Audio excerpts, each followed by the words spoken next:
Pero, por ejemplo, cuando el amor al prójimo. debe... Amamos a Dios. Sí, tranquilo. O sea, nos amamos nosotros como humanos que somos. Y la Biblia te habla del amor que Dios nos tiene, nosotros que creo. Okay. Bueno, lo voy a invitar a que abran sus Biblias o sus celulares, porque dudo que alguien traiga un pergamino o algo. Es raro. Lo abrí la Biblia o el celular. En la primera carta de los Corintios, capítulo 13. Corintios 13. Sí, primera de los Corintios, capítulo 13. Avísenme cuando hayan encontrado ahí. Yo lo voy a leer de la Reina Valera. Sé que muchos usan la NTV, ¿no? Sí. La gran mayoría, ¿no? Corintios. Yo hago mix. Enzo, Corintios 13, dijiste. Primera carta de los Corintios, capítulo 13. Evangelios, Hechos, Romanos, Corintios. La preferencia del amor. Sí. La preferencia del amor. Sí. Bueno, voy a leer los tres. ¿Encontraron todos o hay alguien que todavía falta? Se encontró. ¿Me avisan? ¿Cuándo un poquito igual? 3 segundos. Sí. Vamos a empezar desde el 1, sí.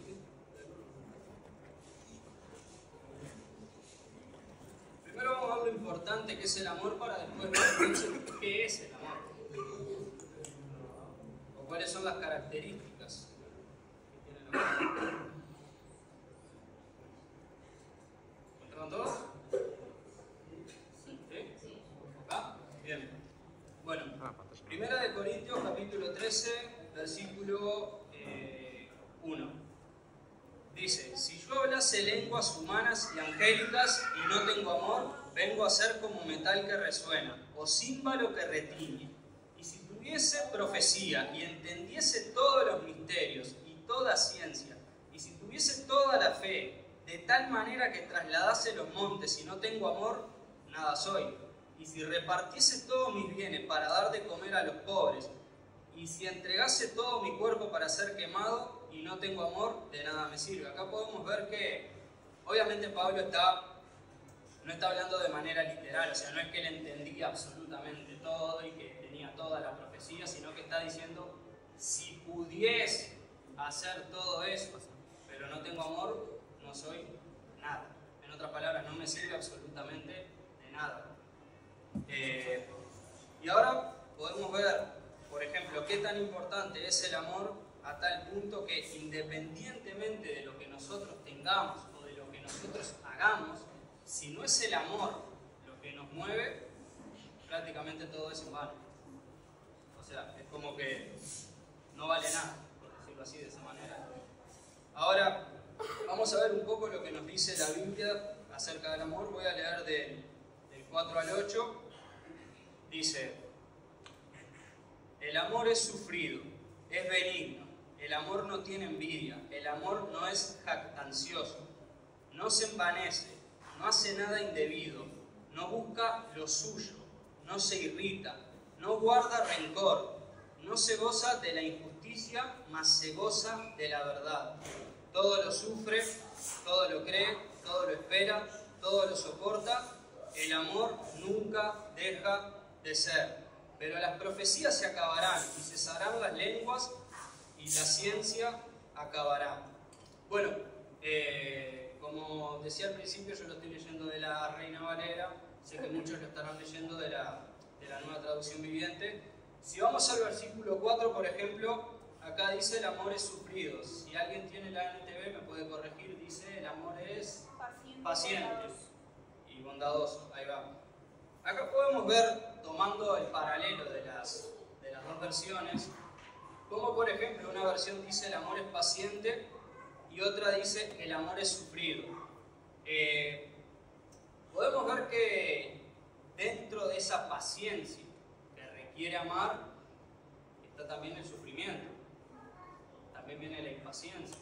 ¿Nunca les pasó que les impacienta tener que ser pacientes? Claro. A mí me ha pasado un montón de veces y tengo que pensar, ¿no? Pero más allá de eso me quería centrar en el amor es sufrido.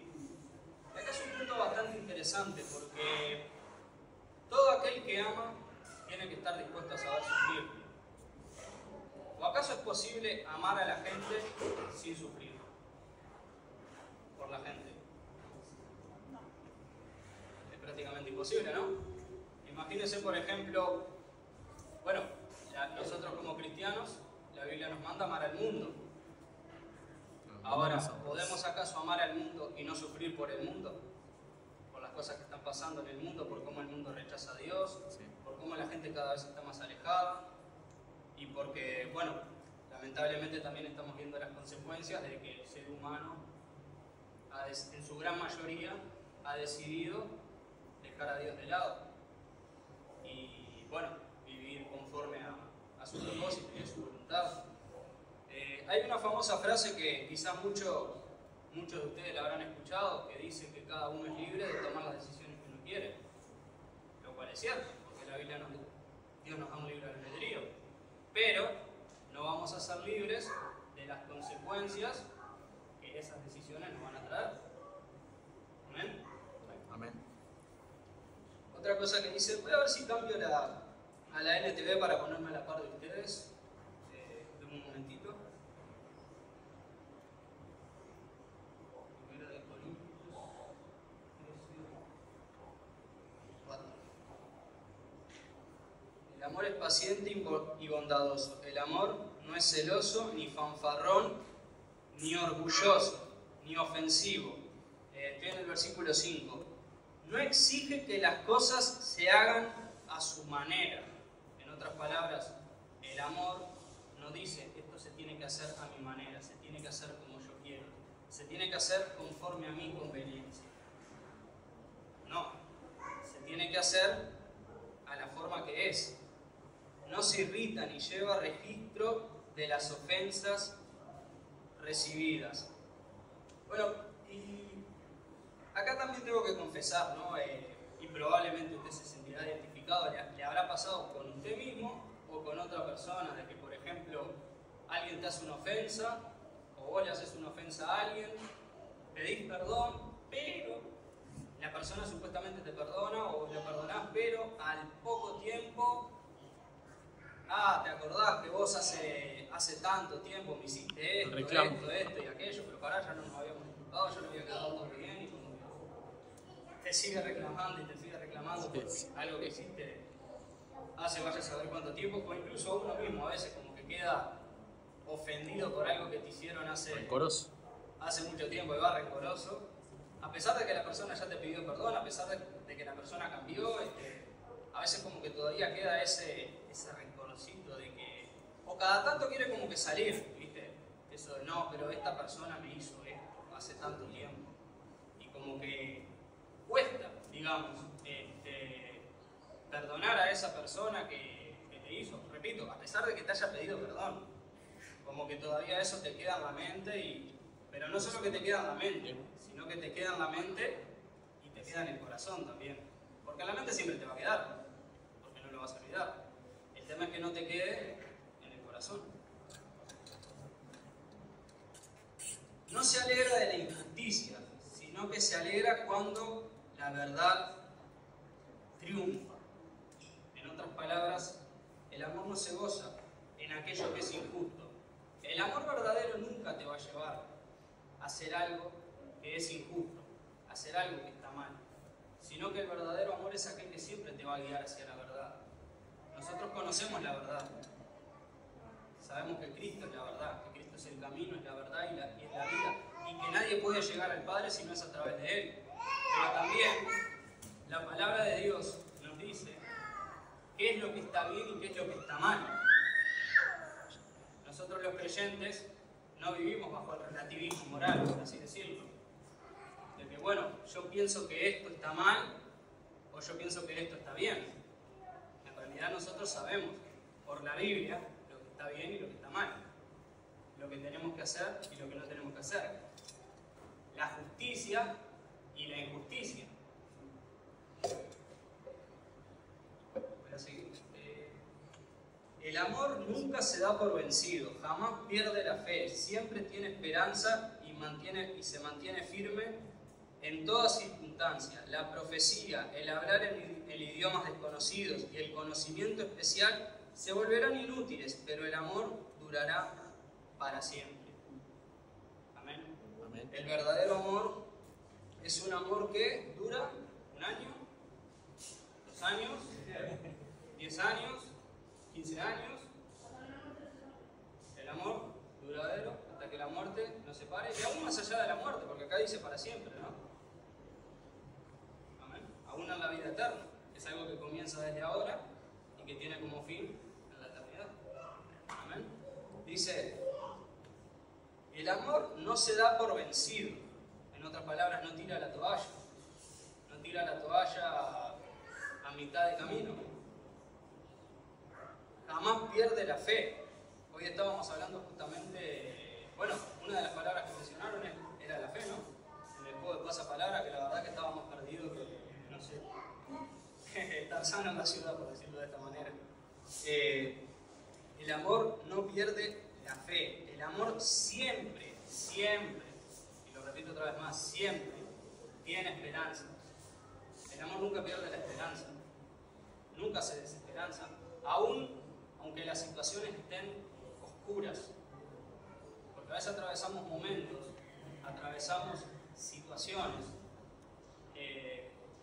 bueno, temas familiares, una mala relación, un amigo que te falló, que a lo mejor por ahí pueden poner en jaque nuestra esperanza, a pesar de que seamos cristianos. Si somos honestos, somos seres humanos, somos de carne y hueso, nos afligimos constantemente y a veces afrontamos situaciones que pueden hacer que perdamos esa esperanza que tenemos. Pero acá dice la palabra que el verdadero amor es aquel que no pierde la esperanza, es aquel que a pesar de las situaciones siempre termina manteniendo la esperanza hasta el final. Y luego dice, pero el amor durará para siempre.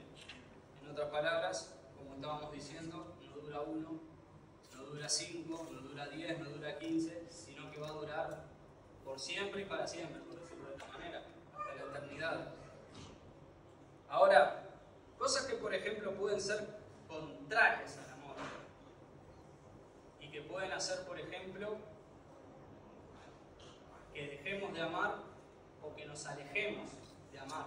Por ejemplo, que nos alejemos del amor de Dios, por poner un ejemplo. ¿Alguna cosa que quizás se les pueda ocurrir? ¿No? Bueno, ok. Voy a ir a la carta. Si usted quiere lo puede buscar, si no simplemente puede escuchar. Que se van cada uno. Igual voy a dar la cita igual. Voy a ir a la carta a los Hebreos, capítulo 12, versículo 15, que dice, ahora sí estoy leyendo la Reina Valera, dice, mirad bien, no sea que alguno deje de alcanzar la gracia de Dios. Vamos, qué tan importante es que dice que alguno puede dejar de alcanzar la gracia de Dios. Que brotando alguna raíz de amargura os estorbe y por ella muchos sean contaminados. En otras palabras, una raíz de amargura ¿puede separarnos del amor de Dios? Sí, claro. Sí, ¿no? Sí. Acá dice, por ejemplo, que podemos hasta dejar de alcanzar la gracia de Dios por una raíz de amargura. ¿Alguna vez le ha pasado que ha tenido alguna raíz de amargura? Sí. Lo que los psicólogos llaman hoy trauma. Depresión, ansiedad. Depresión, ansiedad, trauma. Pero alguna raíz de amargura me refiero. Voy a poner un ejemplo. Supongamos que, no sé, tenés una discusión con una persona, X persona, familiar, amigo, lo que sea. Y quedaste, digamos, medio rencoroso, por decirlo de esa manera, para que se entienda. A ver, obviamente todos nos enojamos, porque de hecho Jesús se enojó cuando corrió del templo a los mercaderes, corrió con un látigo. Ahora Jesús no se quedó enojado. Dice la Biblia, airaos, pero no pequéis.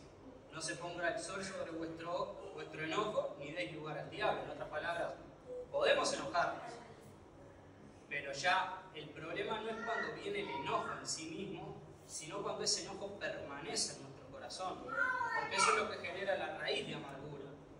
¿Y qué dice la palabra? Que cuando esa raíz de amargura se genera en nuestro corazón, ¿qué pasa? ¿Qué pasa cuando una raíz se genera? ¿Esa raíz se queda del mismo tamaño o empieza a crecer? Crece.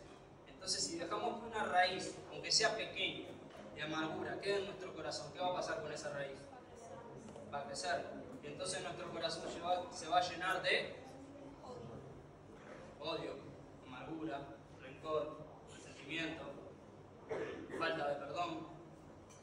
Y no solamente dice que esa raíz de amargura nos estorba, sino que dice que por causa de esa raíz de amargura muchos terminan siendo contaminados.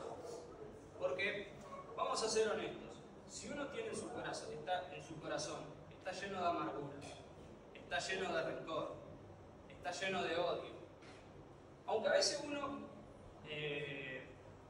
quizás quiera maquillarlo un poquito, ¿no? Quiera ponerse como que una careta, por así decirlo, y hacer de cuenta como que todo está perfecto, cuando en realidad por dentro uno está pudriéndose prácticamente, ¿no? ¿Qué dice la Biblia? Que de la abundancia de nuestro corazón habla la boca. Entonces, ya sea tarde o temprano, nuestra propia boca va a dar testimonio de lo que hay en nuestro corazón. Entonces, si nosotros tenemos raíces de amargura en nuestro corazón, lo que va a pasar es que esas raíces de amargura no solamente se van a quedar en nosotros, sino que las vamos a transmitir hacia nuestro entorno. Familia, compañeros de trabajo, compañeros de estudio, bueno, hacia cualquier entorno donde nosotros nos movamos. Tarde o temprano vamos a transmitir esas raíces de amargura. Cuando un árbol, por ejemplo, tiene la raíz podrida, aunque querramos arrancarle una rama, no vamos a solucionar nada, porque el problema está en la raíz.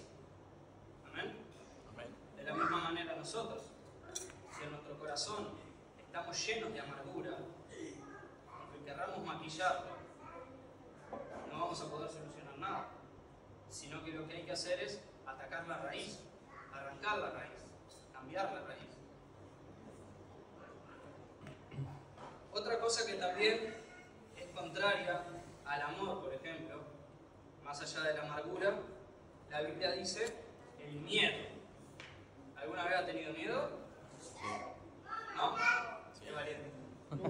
Nunca. Ya va a llegar. Pero bueno, para el resto de los mortales, vamos a decirlo así, ¿no?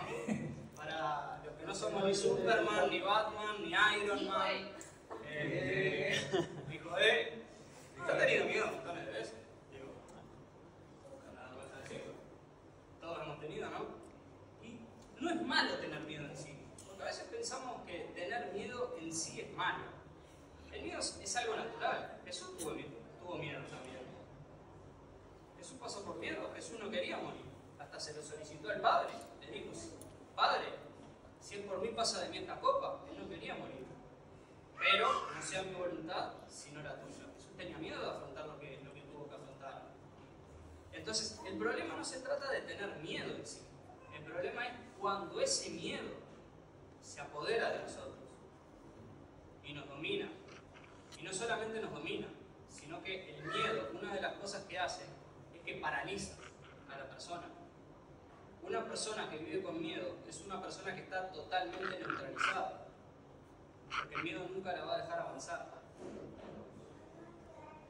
Dice la palabra en la primera carta de Juan, capítulo 4, versículo 18, en el amor no hay temor, sino que el perfecto amor echa fuera el temor, porque el temor lleva en sí castigo, donde el que teme no ha sido perfeccionado en el amor.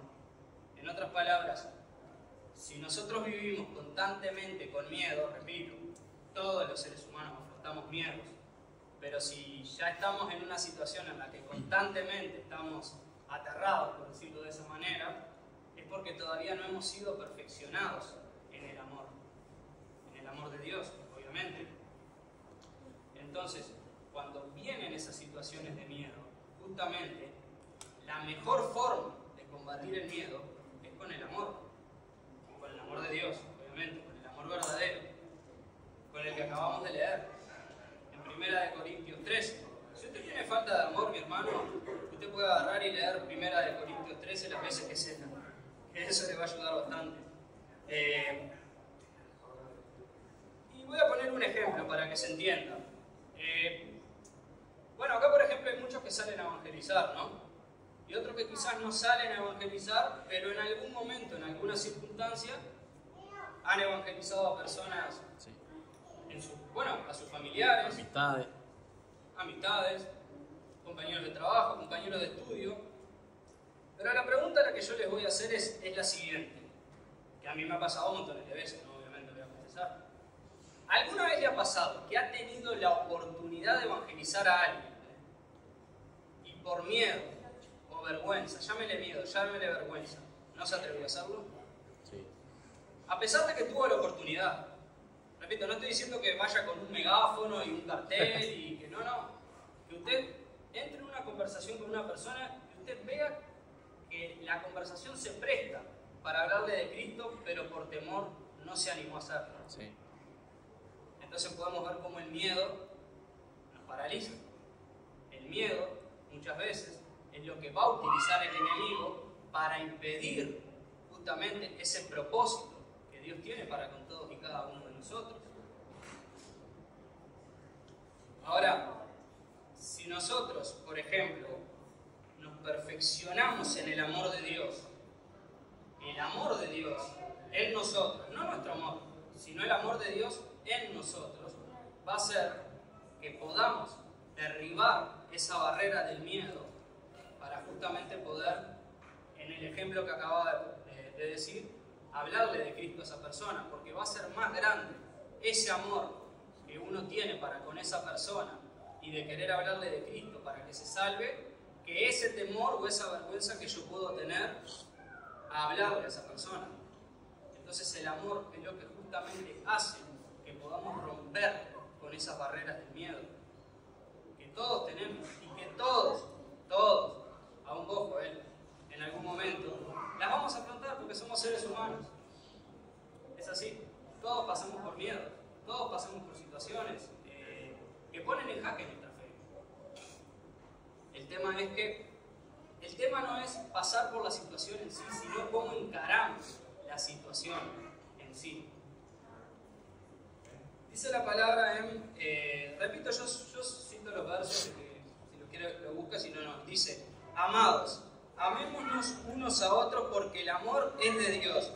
Todo aquel que ama es nacido de Dios y conoce a Dios. El que no ama no ha conocido a Dios porque Dios es amor. Primera de Juan 4, 7 y 8. Entonces acá podemos ver que todo aquel que ama es nacido de Dios y conoce a Dios. Ahora, porque acá estábamos hablando acerca del amor. Bien, pero ¿cómo podemos tener ese amor? Ese amor de Dios. ¿Cómo podemos verdaderamente hacer manifiesto ese amor de Dios en nuestras vidas? Porque no es fácil. De hecho, si me apurás, humanamente hablando, imposible, diría yo. Pero, dice la palabra que todo lo podemos en Cristo que nos fortalece. Entonces sabemos que en Dios nada es imposible. Y acá, por ejemplo, podemos ver que justamente una de las formas en la cual el amor es manifiesto en nuestras vidas es conociendo acerca de Dios. Porque acá dice: todo aquel que ama es nacido de Dios y conoce a Dios. Entonces una persona que ama es una persona que conoce a Dios, es una persona que tiene comunión con Dios, es una persona que intenta buscar de Dios, que intenta conocerle más, que intenta perfeccionarse y crecer más en Dios. Entonces esa persona que busca conocer de Dios va a ser perfeccionada en el amor de Dios. Porque así como nosotros a veces absorbemos ciertas cosas, por ejemplo, ciertas cosas diarias del mundo, por ejemplo, cuando nosotros prestamos atención o ponemos enfoque en ciertas cosas, nosotros absorbemos de eso. Voy a poner un ejemplo, el tema del fútbol. Yo no digo que sea malo, sí, porque no lo es. Pero a personas como yo, que nos gusta ver fútbol, absorbemos de eso. Hablamos de eso. Nos emocionamos cuando gana nuestro equipo. Ahora podemos entristecer cuando nuestro equipo pierde. De la misma manera, cuando nosotros absorbemos de Dios las cosas de Dios, el carácter de Dios, se va a empezar a ir viendo manifiesto en nuestras vidas, para que entonces podamos verdaderamente cumplir el propósito y la voluntad de Dios. Amén. Amén. Entonces, otra de las cosas que también dice, el que ama es nacido de Dios y conoce a Dios. Bueno, los que estamos acá, que hemos creído en Cristo como nuestro Señor y Salvador personal, todos hemos nacido de Dios. Porque uno nace de nuevo cuando uno acepta a Jesucristo. Amén. Pero, acá hay un tema. La Biblia dice que nosotros somos cuerpo, ¿qué más? Alma, ¿qué más? Y espíritu.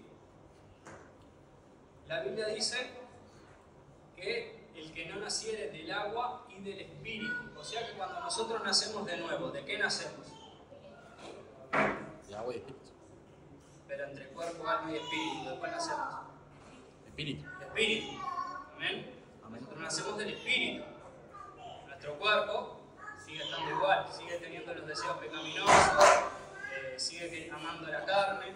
De hecho, Jesús dijo, el espíritu está dispuesto, pero la carne es débil. Ahora, ¿qué pasa con el alma? Porque la Biblia dice que nosotros nacemos del espíritu, pero no nacemos del alma. Entonces, ¿cómo queda el alma? Queda como que ahí entre en medio de la carne y del espíritu. El espíritu, no sé si alguien lo quiere, o si no yo lo busco, o si alguien lo quiere leer. Primera de Corintios, capítulo 2, versículo 14. Voy a dejar a ver si hay algún valiente que lo quiere leer, si no está yo lo leo. Primera de Corintios, capítulo 2, versículo 14.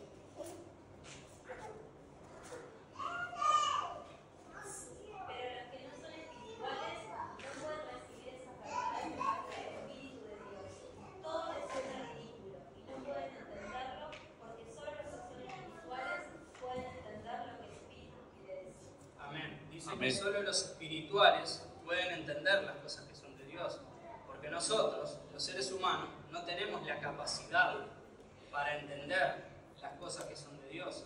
Dice que, bueno, yo acá en la Reina Valera, por ejemplo, dice el hombre natural. En otras palabras, las cosas que son del espíritu solamente se pueden discernir por medio del espíritu. El espíritu es lo que nos permite discernir las cosas que son de Dios, ser conscientes de ellas. Es a través del espíritu que nos comunicamos con Dios. Dice la palabra, Dios es espíritu y solo podemos adorarle en espíritu y en verdad. En otras palabras, es por el espíritu que nos comunicamos con Dios. Pero el alma, que es donde se asienta nuestra mente, nuestras emociones y nuestra voluntad, o sea, nuestros deseos, el alma no es transformada en el momento que nosotros nacemos de nuevo. Nosotros nacemos del espíritu porque antes estábamos muertos espiritualmente, porque no teníamos comunión con nuestro Creador. Ahora recibimos a Cristo, nuestro espíritu recibe vida, tenemos comunión con Dios, pero nuestra alma necesita ser transformada diariamente. Entonces, ¿qué es lo que va a influenciar más nuestra alma? Si nuestra parte espiritual, nuestra parte carnal, bueno, eso va a depender de lo que alimentemos más. Si alimentamos más el espíritu, vamos a ser más influenciados por el espíritu, por las cosas espirituales. Pero si nosotros alimentamos más nuestra carne, entonces pues va a ser todo lo contrario. Vamos a dejarnos llevar por nuestros deseos carnales, que siempre van a estar ahí, hasta que nuestro cuerpo sea transformado. Entonces, cuán importante es que nosotros podamos conocer a Dios. Y conocer a Dios, uno lo conoce teniendo una relación diariamente con Él. Buscándole, por ejemplo, ¿cómo tenemos una relación con Dios? Hablando con Él. Orando, leyendo la Biblia. Leyendo la Biblia. Cantando alabanza. Sí, obviamente, congregándose congregándonos, obviamente, eso también es algo que le agrada a Dios. Dice la Biblia voy a ir al Salmo 1, voy a leer el 1 al 3, voy a leer. Bienaventurado el varón que no anduvo en consejo de malos, ni estuvo en camino de pecadores, ni en silla de escarnecedores se ha sentado, sino que en la ley de Jehová está su delicia, y en su ley medita de día y de noche. Será como árbol plantado junto a corrientes de aguas, que da su fruto en su tiempo y su hoja no cae, y todo lo que hace prosperará. En otras palabras, acá podemos ver cómo el varón, primero dice que no anduvo en consejo de malos, ni estuvo en camino de los pecadores, ni en silla de escarnecedores, en otras palabras, burladores, se ha sentado. Amén. Amén. Pero ¿qué es lo que hace el varón bienaventurado? Dice, sino que en la ley de Jehová, en su palabra, está su delicia, y en su ley medita de día y de noche. En otras palabras, una de las formas de poder conocer a Dios, de acercarnos más a Él, de absorber acerca de Él, es alimentándonos a través de su palabra, meditando en ella, de día y de noche. ¿Cuántos meditan en la palabra de día y de noche? Aunque sea un ratito. ¿Amén? Amén. ¿Amén? Bueno, bien. No de día y de noche, pero trato. O de día o de noche. Lo intentamos. Un poquito, pero Amén. Amén. Es importante que tomemos un tiempo para meditar en la palabra de Dios. A ver, no es una cuestión de tiempo, de cronológico, por así decirlo. Ay, tengo que leer la Biblia 1 hora, media hora. A veces simplemente es decir, bueno, voy a apartar este rato. Antes de acostarme, cuando recién me levanto, o el rato que sea, para decir, este rato lo voy a dedicar a tener comunión con Dios. Voy a dedicarlo a abrir la palabra y a meditar en ella. Tampoco, un consejo que le doy, si lo quiere tomar, cuando lea la Biblia, no la lea rápido. Porque a veces uno dice, no, tengo que leer un capítulo, no, tengo que leer 2 capítulos, no, tengo que leer 3 capítulos. Y a veces pasa que abrimos la Biblia y leemos 1, 2, 3, vayan a saber cuántos capítulos, y después no te quedó absolutamente nada. Entonces, ¿cómo vas a meditar en eso? Si prácticamente se te olvidó todo. Entonces, a veces es preferible, hay un dicho que dice menos es más. A veces es preferible leer menos versículos y meditar en ellos, cosa que uno aprenda lo que está leyendo y retenga lo que está leyendo, y no que lea así medio a lo loco, a lo apurado, 1, 2 o varios capítulos, y que a los 5 minutos se te haya olvidado todo lo que leíste. Porque vamos a la realidad, es más fácil retener poca información que retener mucha información. ¿Amén? Y esto no es una carrera tampoco de ver cuánta información logro retener, sino que es poder descubrir cuál es la buena, agradable y perfecta voluntad de Dios para poder aplicarla a mi vida y poder ser de bendición de los demás, hacia los demás. Ser de bendición para mí mismo, pero ser de bendición para el resto, para el entorno, para los que nos rodean. Esa es la única forma de verdaderamente poder vivir bajo el perfecto amor de Dios. El amor que no es egoísta, el amor que no busca lo suyo, sino que alega por su bien y por el bien de los demás. Y sabemos que lo mejor para los demás, ¿qué es lo mejor para el mundo?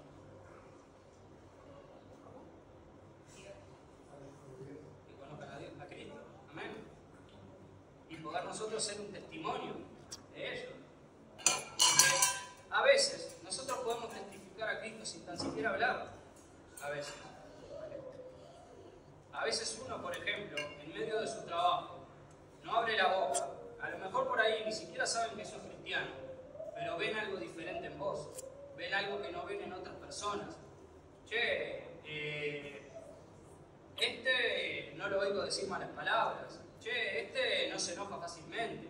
Che, este siempre dice buen día, siempre cuando se va dice buenas noches. Este es educado. Hace la diferencia. Este no lo ves discutiendo por cualquier cosa. Este es honesto. Podés dejar algo al lado de él y sabés que no te lo va a quitar. Entonces a veces con nuestra forma de ser estamos siendo un testimonio.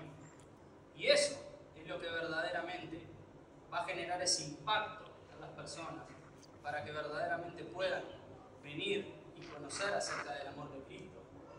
Jesús en una ocasión, ahora se me fue el pasaje, dijo que así tiene que alumbrar nuestra luz delante de los hombres para que vean nuestras buenas obras y así alaben a nuestro Padre que está en los cielos. Amén. Amén.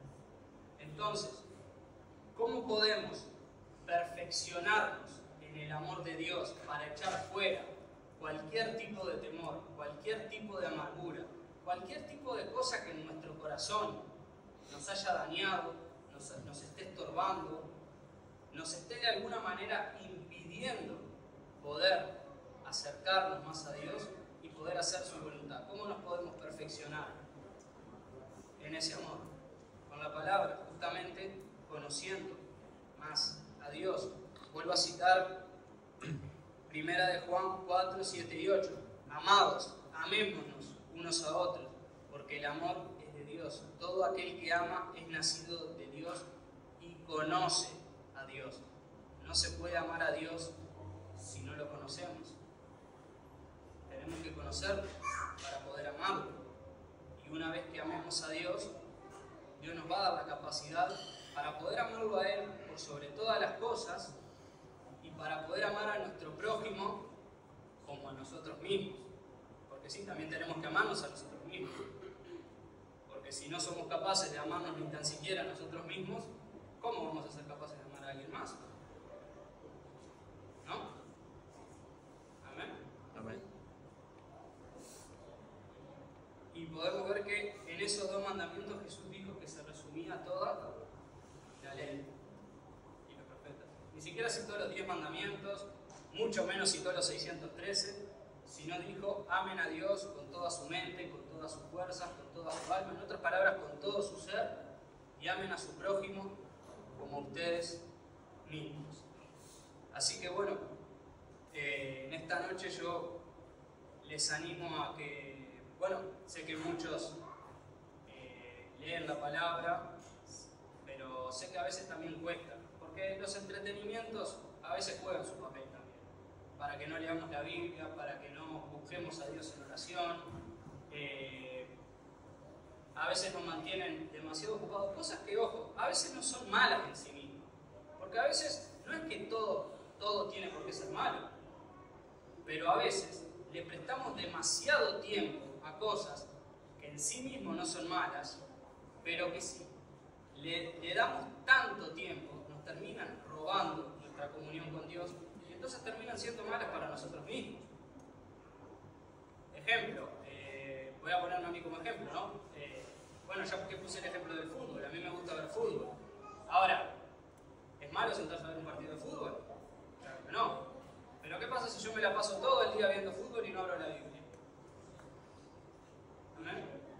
A veces esas cosas nos quitan tiempo, mis hermanos. Puse el fútbol porque es un ejemplo que me pasa a mí. Quizá a ustedes les pasará con otras cosas. Pero a veces cosas que en sí mismos no son malas nos roban nuestra comunión con Dios, hacen que nos alejemos de Dios, y cuando nos alejamos de Dios, ahí es cuando perdemos la capacidad para poder amar correctamente, a amar como la Biblia manda, a que amemos. No al concepto de amor que tiene el mundo, porque el mundo tiene, bueno, vaya a saber cuántos conceptos tiene amor el mundo, dependiendo de quién se lo preguntes, sino el amor puro y verdadero del cual nos habla la palabra de Dios. El amor real, el amor genuino, el amor que no busca solamente su propia gloria, sino que el amor que piensa en los demás, el amor que piensa en hacer la voluntad de Dios. Amén. Bueno, y por último, obviamente, ya que estamos hablando de amor, no querías cerrar sin, obviamente, hablar acerca de la mayor obra de amor que hubo en toda la historia de la humanidad, que sabemos cuál fue, ¿no? Sí, la crucificación. Juan 3:16. Bueno, yo acá iba a citar primera de Juan 4:9, pero también está Juan 3:16. dice, en esto se mostró el amor de Dios para con nosotros, en que Dios envió a su Hijo unigénito al mundo para que vivamos por Él. Y podemos agregarle Juan 3:16, que de tal manera amó Dios al mundo que dio a su Hijo unigénito para que todo aquel que en Él cree no se pierda, mas tenga vida eterna. Jesús hizo la mayor obra de amor en toda la historia de la humanidad al dejar su trono de gloria, al no mirar por lo suyo propio, sino que miró hacia nosotros los pecadores y estuvo dispuesto a venir a este mundo, a humillarse, a hacerse uno más de nosotros, hombre, a pasar todo el dolor y el sufrimiento que pasó, a ser humillado, torturado, azotado y a morir por amor a nosotros. Dice la palabra, nadie tiene más amor que este, que aquel que pone la vida por sus amigos. Y Jesús hizo eso. Jesús puso la vida por todos nosotros, y no solamente por sus amigos, sino también por sus enemigos. Porque dice la palabra que Él es la propiciación por nuestros pecados, pero no solamente por los nuestros, sino por los del mundo entero. Jesús dio su vida por sus amigos y por sus enemigos, por aquellos que aún lo odiaban, que aún lo aborrecían, que aún a día de hoy blasfeman contra su nombre. Y eso es una gran enseñanza para nosotros, que a veces nos cuesta amar al vecino que nos hace la vida imposible, ¿no? Pongo el vecino, a veces puede ser compañero de trabajo, o lo que sea, ¿no? O de estudio. Bueno, ya voy a ir finalizando, porque bueno, ya sé que estamos medio con el tema de la hora. Así que, bueno, quería dejarles esta reflexión acerca del amor de Dios, acerca de cómo perfeccionarnos en el amor de Dios para poder echar fuera todos esos obstáculos que obviamente el enemigo va a poner para que nos apartemos de Dios y para que Dios no cumpla esa voluntad que tiene para con nosotros. No dejemos que nada nos robe eso, sino que dediquemos tiempo a conocer más de Dios, a conocer más acerca de su propósito para con nosotros, y entonces la voluntad de Dios se va a ver manifiesta en la vida de todos y cada uno de nosotros. Amén. Bueno, quisiera cerrar con una pequeña oración antes de darle el micrófono a Joel ahí, al hombre que no tiene miedo, vamos a decirlo así, justamente por esto, ¿no? Para que Dios nos llene de su amor, por sobre todas las cosas. ¿Qué cuánta falta nos hace, no? Padre amado, quisiera darte las gracias, Señor, porque tú eres bueno, porque tú nos has amado antes de que nosotros ni tan siquiera existamos, Señor, porque tú demostraste nuestro amor en aquella cruz del Calvario, Padre amado. Señor, quisiera pedirte, Señor, que nos perdones, Señor, si no te hemos sabido amar correctamente, si no hemos sabido amar a nuestro prójimo correctamente, o aún si ni siquiera podemos amarnos a nosotros mismos, Señor. Perdónanos, Padre, en el nombre de Jesús. Llénanos de tu amor, Señor.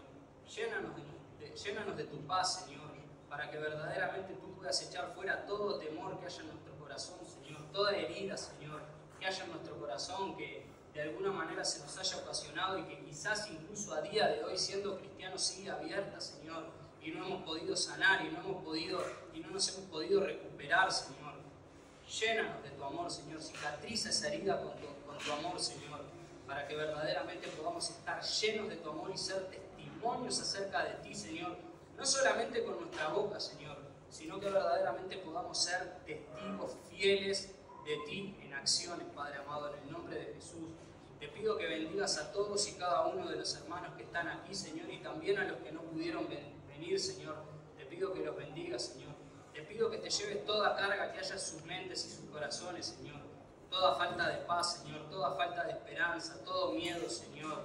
Cualquier situación difícil que estén atravesando, ya sea individual, familiar, laboral o en los estudios, Señor, yo te pido que tú tomes control de esa situación, Señor, y que les estés llenando la mente y sus corazones de tu paz, Señor, de tu esperanza, Señor, de tu fe, pero por sobre todas las cosas de tu amor, Señor. Dice tu palabra que ahora permanecen la fe, la esperanza y el amor. Estos tres, pero el mayor de ellos es el amor, Señor. Ayúdanos a vivir, Señor, en tu amor y a perfeccionarnos en él, Padre amado. Te doy gracias, Señor.